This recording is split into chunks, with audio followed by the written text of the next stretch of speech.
Fresh off the Brian Williams helicopter scandal, NBC faces another scandal, this time about what happened to foreign correspondent Richard Engel in 2012 in Syria. Now, originally they said that he and his crew entered Syria from Turkey with a Free Syrian Army commander to see 4 Iranian and 2 Lebanese fighters the FSA had captured, only to be kidnapped by Assad loyalists who wanted to trade the journalists for the foreign fighters.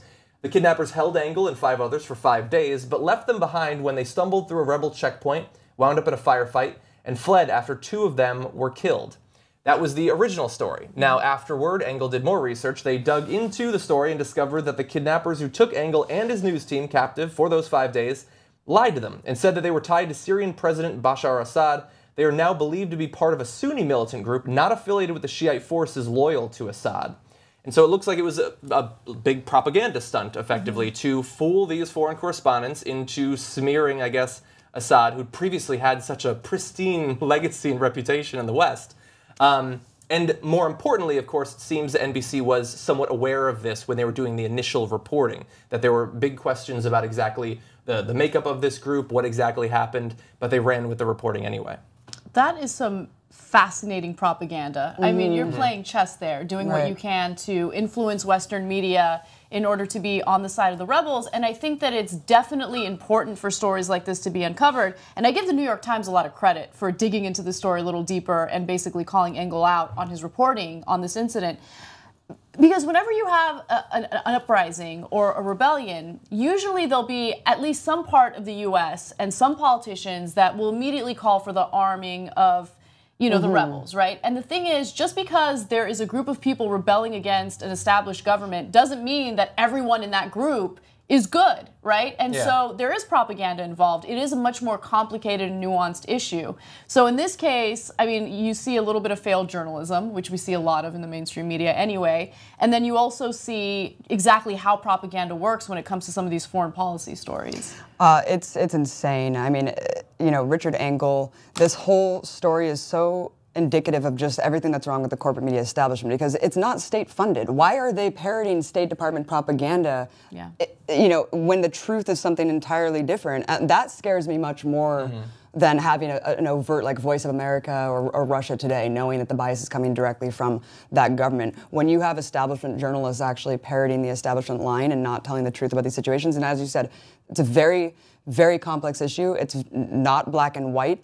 And there's a proxy war being fought there, and people are dying every day. And it's so convoluted, and I think almost on purpose sometimes there's this paradoxical foreign policy injected to make it so confusing. Here we are bombing ISIS, helping Assad, but then we want Assad out. So you have Obama a year ago, about to bomb the Syrian government, and now ISIS comes on the map, and here we are funding rebels. I'm sorry, but has that ever worked? Yeah. Has funding rebels ever worked? And you have John McCain in every war zone in the world. Who's like sending him out there to go arm rebels? John McCain loves going to He war. loves it. There's no question. He absolutely Everything loves is it. an imminent threat to U.S. national security. It's He's a crazy. gambler on tilt. He's been wrong enough times in the past. He's going to get it right someday. He actually used the Mujahideen's success, I guess, and the Taliban and the anti-Soviet hero bin Laden, as we touted back in the day. He used the success to actually justify arming the rebels in Syria. Yeah. Because that was so great. Yeah. Leaving out the success of the Mujahideen to turn those weapons that they got in the 80s against the Americans 15 years later. Bringing us into the quagmire that we're in. Yeah. How many years is this war going on? It's disgusting, but I think that in the case of Syria, those pushing for more increased bombings, they probably see it as the perfect situation wherein if you hit your target, great, and if you miss, you're probably hitting someone else that we despise in some other way. But that's what I wonder. So, as you're saying, it's an incredibly complex situation, shifting alliances where even the people who are ostensibly on our side in Syria, outside of this conflict, we would probably be against in another situation. And so I wonder, to what extent were they honest in not knowing the allegiances of the group that kidnapped them? Now, they knew that they were in the territory of the rebels, not loyalist-held territory, but at the same time, I wonder, the people that were sort of locals that were guiding them through that situation, how much did they know? And so really, it totally depends to me on how much they knew. Now, we know that they had concerns, NBC did, when they initially reported on this, but how sure were they that the story was wrong? Yeah. And how committed were they to presenting this U.S.-backed idea of what's going on there? I think that as a news organization that refers to themselves as journalists, it's really important to have an extremely high standard in reporting on these types of stories. Now, if you're reporting on a Drake story or something like that, who cares? It's not going to have any type of real impact on policy. But stories like this, stories like these do have impacts on policy. I mean, it reminds me of the Rolling Stone story that was, of course, retracted because of the fact that Jackie, the rape victim, was basically lying about a bunch of things. Rolling Stone knew that there were parts of that story that were questionable, but they published it anyway. So in this case, if you know that there are parts of your story that raise red flags and you think it's questionable, don't publish it. Investigate it a little further to make sure that it's 100% factual. Yeah, and there was at least one other inconsistency. Engel described one of his captors lying dead, but now acknowledges he never saw the body. Now this gets a little bit more directly comparable to the situation with Brian Williams and some of the troubles that Bill O'Reilly has had recently, where you sort of play up the story to make it more dramatic, to make the experience that you had as a reporter more exciting, more like a movie for your audience.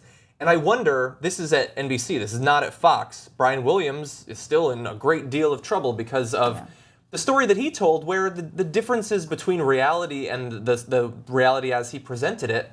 Is that really going to change U.S. policy? Probably not. No, exactly. One helicopter was shot instead of another. That seemed much less significant than this, which possibly could have influenced some of NBC's viewers to have a different opinion of what's going on in Syria.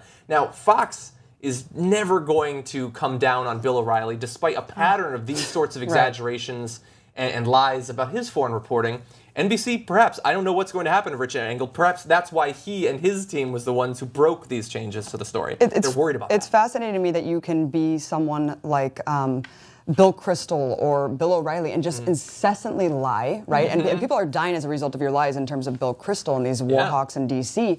Brian Williams, sure, he embellished, as you said, it didn't result in necessarily deaths. I mean, he's not really like parroting some sort of propaganda that's actually going to get us into an escalation of war, military action. But in the case of people like Judith Miller, formerly at the New York Times, she's all over the corporate media all the time. She should be irrelevant. She should be driven into irrelevancy. Why are we taking this woman seriously? Well, I would say first we have to get Bill Kristol off the air. As long as he's on the air, anyone else can be on the air. Dick Cheney can lead us into war if he wants. But Bill Kristol has been wrong about every foreign war that he's ever advocated for, and he's still getting paid tons of money. But Richard Engel, these are lies that actually people will die as a result, and it's not a joke. And I think that there should be some punishment for NBC and some serious reestablishment of what their journalistic integrity means to them.